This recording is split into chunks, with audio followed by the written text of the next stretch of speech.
I want you to think of something. We do not have one piece of data that is proven to us that knocking somebody around helps them.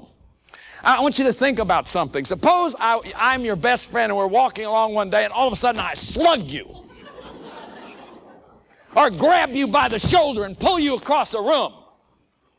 Or yank your arm out of the socket. Or tell you to go get a switch because I'm going to give you 10 swats.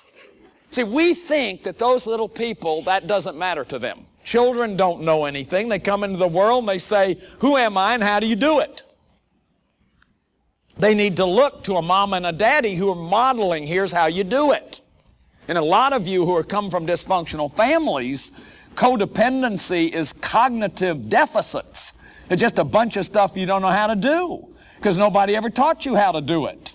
You were neglected in being given some kind of structure to problem solve or to have a philosophy of life. Welcome back to the channel.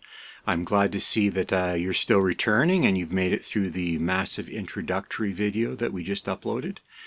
And I'm going to be honest with you, the next section of videos is going to be probably the hardest ones to get through for this entire presentation, which is going to take about a year and a half to get to the end of all the clips I've chosen. But the next clips are going to be dealing with how you were molded by the environment of the home that you grew up in. To guide us through the next section of the videos, the primary focus is going to be around a man called John Bradshaw.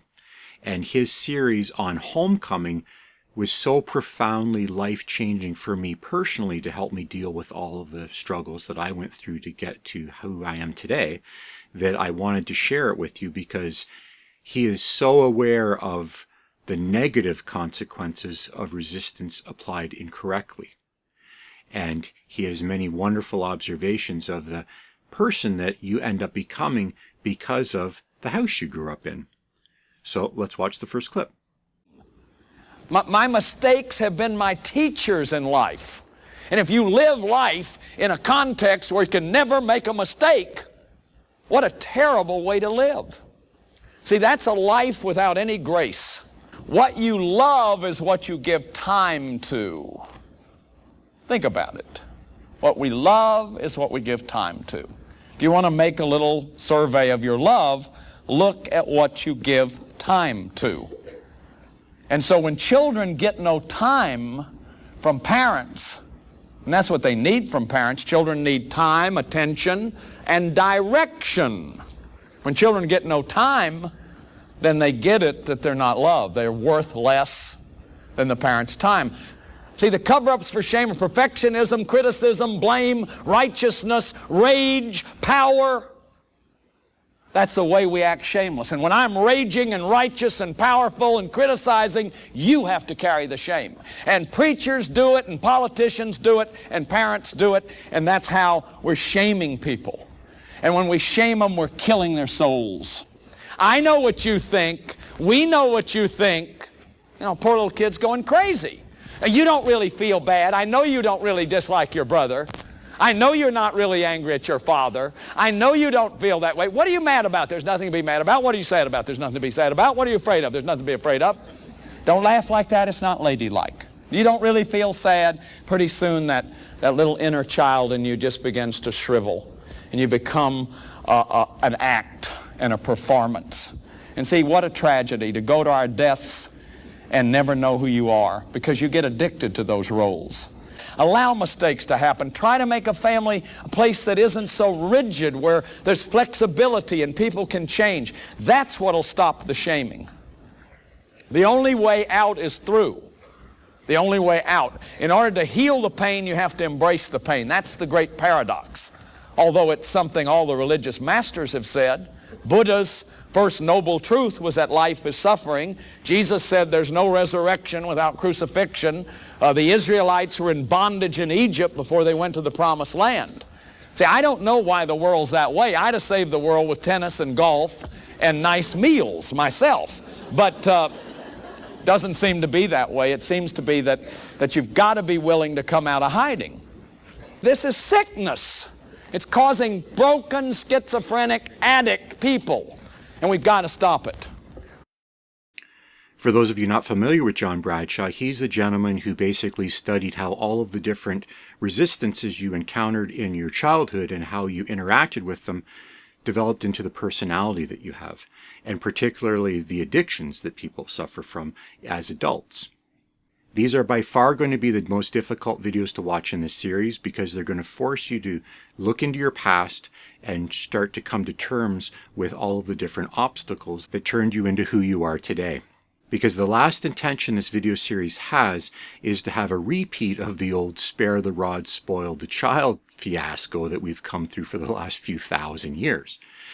The greatest challenge humanity faces in the coming generations is how do you get children to overcome all of the resistances that are required so that they can grow into highly functioning, proper people without being cruel.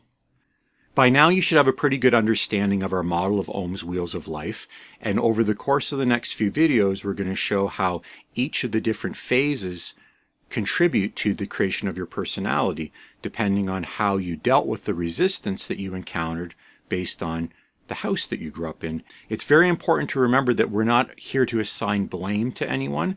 We're trying to figure out how to get through to the other side of this programming that we accidentally created in our brain as children. As we learned from the Kitty Chisholm video, our greatest strength has become our greatest weakness. The human being's greatest strength is our ability to adapt. Unfortunately, our brain is constantly adapting all the time, regardless of whether we're aware of it or not. So when you grow up in a house where your parents are creating a very hostile environment potentially, or psychologically cruel environment, you created a little program to deal with that environment out of survival. But that program that you've created, once it's established, just has energy flowing through it as a subconscious base to the rest of your life. So once again, we're going to be using our expanded understanding of Ohm's law to work through some of these issues that Bradshaw has pointed the finger to, and we're going to apply our understanding of energy law to them because, as he says, he doesn't know why the world works this way. It just seems to be the way that it is. I would fix the world with golf and nice meals. But he sees that the resistance is necessary. There can be no resurrection without crucifixion. The trick is, how do you create the appropriate obstacles for children to overcome so that they have the necessary growth that they need without becoming cruel? We look forward to the next section of videos. We hope you'll stay tuned.